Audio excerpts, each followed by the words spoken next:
শিক্ষিতদের দেখুন কিংবা অশিক্ষিত সর্বশ্রেণীর মানুষের মধ্যে আজ এই ব্যাধি দেখতে পাবেন চরম আকার ধারণ করেছে। কারোর ব্যাপারে কোনো নেগেটিভ কথা শুনেছেন, কোনো মন্দ কথা শুনেছেন, সে কথার প্রচার প্রচারণা শুরু করে দেন।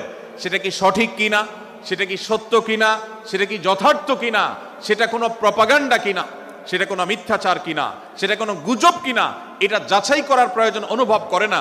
অথচ আমরা সেই মুহাম্মদ সাল্লাল্লাহু আলাইহি সাল্লামের উম্মত, যে মুহাম্মদ সাল্লাল্লাহু আলাইহি সাল্লাম আমাদেরকে সতর্ক করেছেন, কাফা বিল মারই কাযিবান আন ইউহাদ্দিসা বিকুল্লি মা সামিআ, কোন ব্যক্তি যা শুনে সেটাই যদি বলে বেড়ায়, তথ্য উপাত্ত যাচাই না করে, সেটাকে ভালো করে যাচাই বাছাই না করে, সেটাকে অনুসন্ধান না করে, সত্য সত্য নিরূপণ করবার চেষ্টা না করে, তাহলে সে মিথ্যাবাদী হওয়ার জন্য যথেষ্ট।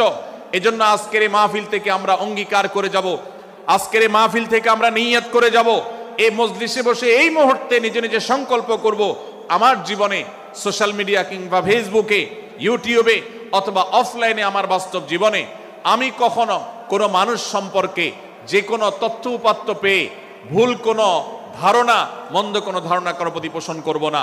কোনো তথ্য উপাত্ত যদি পাই, কোনো সংবাদ যদি পাই অনির্ভরযোগ্য সূত্রে, তাহলে সেক্ষেত্রে সেটা যাচাই বাছাই করা ছাড়া আমি সেটাকে বিশ্বাস করতে যাব না। এটাই হলো আমাদের ঈমান।